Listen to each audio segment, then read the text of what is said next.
अभी रात के 10 बज चुके थे और मैं सबके खाना खाने के बाद सिंक में रखे हुए जूठे बर्तन साफ कर रही थी। तभी अचानक से तेज बारिश शुरू हो गई। मुझे अचानक ही ध्यान आया कि अरे, आज तो मैं छत पर से कपड़े ही नहीं लाई हूँ। मैंने बर्तन धोना छोड़ दिया और जल्दी से अपने हाथ पोंछे और छत की सीढ़ियाँ चढ़ते हुए छत पर चली गई। मैंने जल्दी से सभी कपड़े समेट और छत पर ही बने हुए एक कमरे में उन कपड़ों को रखने के लिए गई। तभी मुझे लगा कि मेरी ननद इस अंधेरे कमरे में किसी से बात कर रही है। उस रूम की लाइट भी ऑफ थी। बारिश की वजह से जो कपड़े गीले हो गए थे, मुझे उन्हें फैलाना था, इसलिए मैंने लाइट ऑन कर दी। लाइट ऑन करते ही जब उसने अचानक से पीछे मुड़कर देखा तो उसे ऐसा लगा कि जैसे उसकी चोरी पकड़ी गई हो। मैंने उससे पूछा, स्वरा, तुम इस वक्त छत पर क्या कर रही हो? उसने बोला, कुछ नहीं भाभी, मेरी दोस्त का फ़ोन था। बारिश की वजह से नीचे नेटवर्क नहीं मिल रहा था, इसलिए मैं यहाँ आकर बात कर रही हूँ। उसने नज़र चुराते हुए और घबराते हुए बोला। मैंने उस वक्त उसकी बातों पर ध्यान नहीं दिया। 4 दिन बाद ही मेरे देवर सूरज की शादी थी। घर में कोई भी इस शादी के लिए तैयार नहीं था, क्योंकि लड़की हमारी जात बिरादरी की नहीं थी। वह उसी कॉलेज में पढ़ती थी जहाँ सूरज और स्वरा दोनों पढ़ते थे।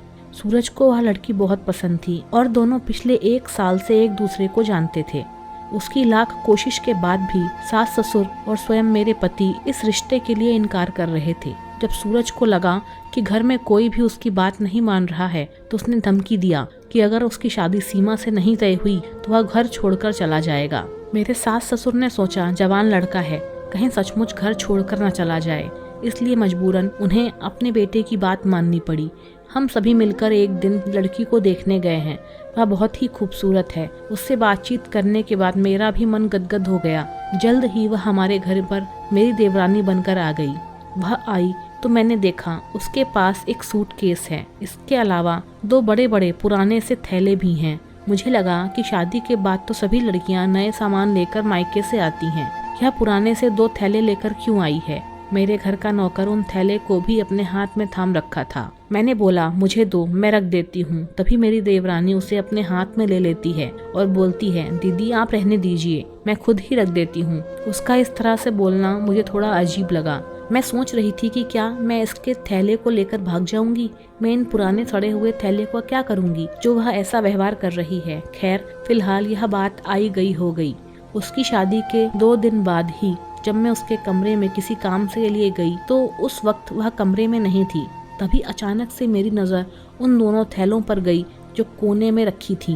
मैंने चुपके से उन्हें खोला और देखा कि उसमें फटे पुराने कपड़े हैं। मैंने सोचा मेरी देवरानी पागल तो नहीं है, वह फटे पुराने कपड़े अपने साथ लेकर क्यों आई है? तभी मेरी सास ने मुझे आवाज दी। मैं कमरे से बाहर आ गई। मेरी सास चिल्लाकर बोल रही थी, अरे बहू, आज तूने खाने के लिए रोटियां नहीं बनाई क्या? मैंने बोला, बनाई हूँ माँ जी। तो तूने उसे आज कहाँ छुपा कर रख दिया है? मुझे बहुत तेज भूख लग रही है और तुम्हें आसपास नहीं देखा तो मैं खुद खाना निकालने के लिए भी चली गई, पर मुझे कहीं भी रोटियां नहीं मिली। यह सब सुनकर मैं बिल्कुल आवाक रह गई।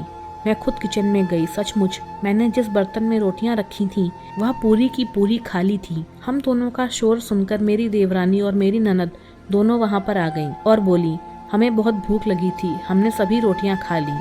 मैंने बोला, क्या इतनी सारी रोटियां तुम दोनों ने मिलकर खा ली? मेरा तो मुंह खुला का खुला रह गया। मेरी तो समझ में ही नहीं आ रहा था कि सिर्फ ये दोनों मिलकर पूरे परिवार की रोटियां अकेले कैसे खा सकती हैं। खैर, जो भी था, मैंने नौकर से बोलकर फिर से सभी के लिए रोटियां बनवाई। वैसे मेरी देवरानी बहुत अच्छे स्वभाव की थी। वह हर काम में मेरी मदद भी किया करती थी। वह मुझे अपनी बड़ी बहन के समान समझती थी और मुझे इज्जत भी दिया करती थी, पर कभी कभी उसका व्यवहार मुझे शक करने पर मजबूर कर देता था। वह बाहर तो कोई काम बताकर जाती, पर जब वह वापस लौटती तो उसके हाथ में वही दोनों पुराने थैले होते। और मैंने कई बार गौर किया था कि वह जाते समय भी कई बार वह उन थैलों को अपने साथ लेकर जाती थी। इधर मेरी ननद स्वरा का व्यवहार आजकल कुछ अलग ही लगता था। आज फिर से जब मैं छत पर किसी काम से गई तो मुझे सीढ़ियां चढ़ते हुए ऐसा लगा कि स्वरा आज फिर किसी से फोन पर बात कर रही है। मैं थोड़ा और ऊपर गई तो मुझे सुनाई पड़ा कि तुम चिंता मत करो, मैं सभी सामान लेकर समय से आ जाऊंगी। उसकी यह सारी बातें सुनकर मुझे बहुत ही हैरानी हो रही थी। मैंने सोचा, कहीं स्वरा का किसी से चक्कर तो नहीं चल रहा है? आखिर वह किस सामान को लेकर आने की बात कर रही है और वह कहाँ किसके साथ जाने वाली है? अभी तो उसके कॉलेज की छुट्टियां भी चल रही हैं। यह सब सुनकर तो मेरा दिमाग ही खराब हो गया और मेरी धड़कन भी तेज हो गई। मैंने यह बात अपने पति को बतलाई तो उन्होंने बोला, तुम थोड़ा घर पर ध्यान रखो। वैसे स्वरा ऐसी वैसी लड़की नहीं है, लेकिन फिर भी बच्चे कब किसी की बातों में आ जाएं कुछ कहा नहीं जा सकता है। इसलिए तुम बड़ी होने के नाते इस घर की पूरी जिम्मेदारी अच्छे से निभाया करो। मैं तो पूरे दिन ऑफिस में रहता हूँ, मैं क्या क्या देखूंगा। मैं बोली, ठीक है, मैं पूरा ध्यान रखने की कोशिश करूंगी। उसके बाद मैं अपने कमरे से निकलकर बाहर आ गई तो देखा मेरी देवरानी और ननद दोनों कहीं बाहर से आ रही हैं। मैंने पूछा, तुम लोग कहाँ गई थीं? तो उन्होंने जवाब दिया कि हम दोनों पार्लर गए थे। मैंने बोला, परसों ही हम लोग पार्लर गए थे और आज फिर से? इस पर मेरी देवरानी ने बोला, दीदी उस दिन स्वरा सिर्फ हेयर कट के लिए गई थी, पर आज उसे वैक्स करवाना था। मैंने बोला, अच्छा। तभी अचानक मेरी नज़र उसके हाथ पर चली गई। दोनों ने वही थैला अपने हाथों में पकड़ रखे हैं जो मेरी देवरानी अपने मायके से लाई थी। तभी मेरी बेटी दौड़ते दौड़ते आई और बोली, मम्मी मुझे खाना दीजिए, भूख लगी है। मैं जल्दी से किचन में गई और उसके लिए खाना निकालने लगी। मैंने 2 रोटी प्लेट में रखी और सब्जी लेने के लिए पैन का ढक्कन हटाया। यह क्या देख रही थी? पैन में तो सब्जी ही नहीं है, जबकि घर में अभी तक किसी ने खाना नहीं खाया था। मैंने तो अपना सर ही पीट लिया। आखिर मेरे घर में क्या हो रहा था? कभी सब्जी गायब हो जाती है तो कभी रोटी गायब हो जाती है। ऊपर से स्वरा और सीमा की दोनों की हरकतें भी बड़ी अजीब थीं। यह सब सोच सोच कर तो मेरा दिमाग ही खराब हुआ जा रहा था। मैंने इनडायरेक्ट रूप से सीमा से पूछा, तुमने खाना खा लिया क्या? उसने बोला, हाँ दीदी, सब्जी बहुत अच्छी लगी थी, इसलिए मैंने पूरी सब्जी खा ली। आप लोगों के लिए तो बची भी नहीं। मैंने फिर से अपना सिर पीट लिया। कोई अकेले केवल सिर्फ सब्जी कैसे खा सकता था, वह भी इतनी सारी? क्या उसे पूरी सब्जी खाने से पहले हम में से किसी का भी ध्यान नहीं आया?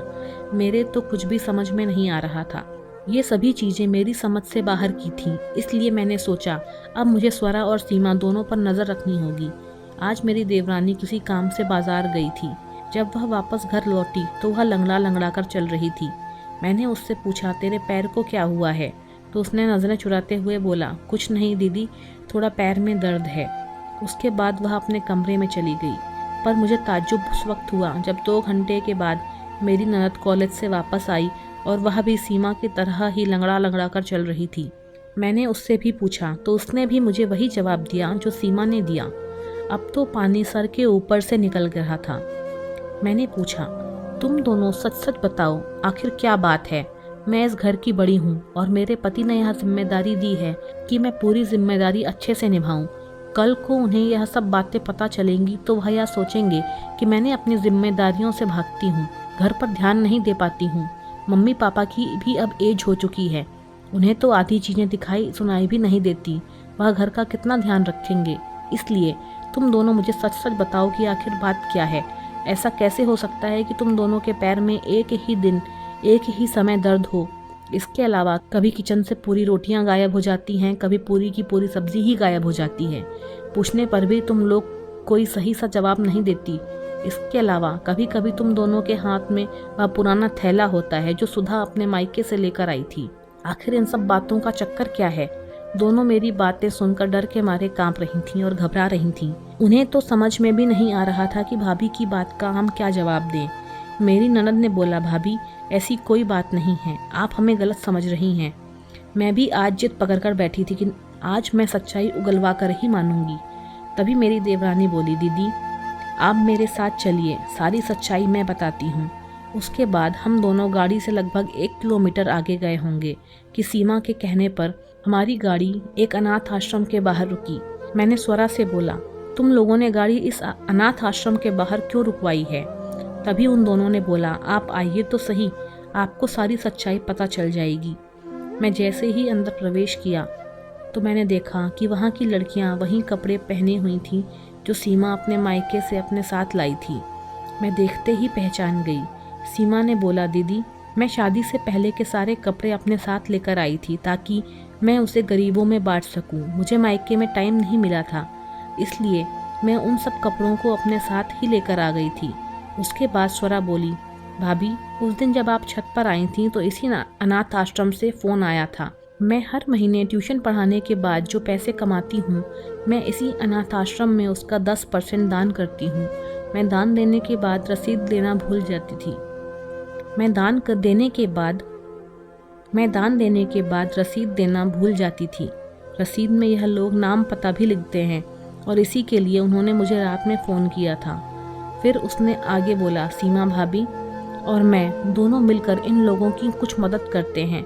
उस दिन जब रोटी और सब्जी गायब हो गई थी उसकी वजह यह थी कि यहाँ के बच्चे भूखे थे। उस दिन इनके खाने पीने का इंतज़ाम नहीं हो पाया था, तो मैं और भाभी एक दिन रोटी लेकर गए थे और एक दिन सब्जी। जितने भी लोग इस अनाथ आश्रम से जुड़े हैं सभी अपने घर से बना हुआ कुछ ना कुछ खाना लेकर आते रहते हैं। हमने घर में किसी को इसलिए नहीं बताया कि पता नहीं घर के लोग जान जाएंगे तो हमें यह काम करने देंगे कि नहीं। उन दोनों की बातें सुनकर मैं तो बिल्कुल हैरान थी। सचमुच में उन दोनों को यह तो एक नेक कार्य था। मैं तो अपनी इस दुनिया में खोई रहती थी। कभी सेवा के इस रूप को मैंने समझने और जानने की कोशिश भी नहीं की थी, लेकिन आज स्वरा और सीमा की बातों ने मेरी आंखें खोल दी थी। तभी मैंने दोनों से पूछा कि उस दिन तुम दोनों एक साथ क्यों लंगड़ा कर चल रही थी। तो उस पर स्वरा ने बोला, भाभी जब हम एक दिन अपने घर से खाना लेकर आ रहे थे तो एक कुत्ता खाने की महक की वजह से हमारे पीछे पड़ गया। हम दोनों डर के मारे तेजी से दौड़े, पर अचानक ही हम दोनों का पैर एक बड़े से पत्थर से टकरा गया और हम गिर पड़े। गिरने की वजह से हम दोनों को ही चोट लग गई थी। मैं आश्चर्य भरी नज़रों से उन दोनों को देख रही थी और मैंने भी यह प्रण लिया कि इस नेक कार्य में मैं भी उनकी मदद करूंगी। अपने लिए ज़िंदगी तो हर कोई जी लेता है, पर ज़िंदगी जीने का असली मज़ा तो तब है जब हम किसी और के लिए कुछ करते हैं। तब हमें जो खुशी मिलती है उसकी तुलना किसी भौतिक वस्तु से नहीं की जा सकती। दोस्तों, यदि आपको हमारी यह कहानी पसंद आई हो तो कहानी को लाइक करें। यदि आप चैनल पर नए हैं तो चैनल को सब्सक्राइब करना ना भूलें। धन्यवाद।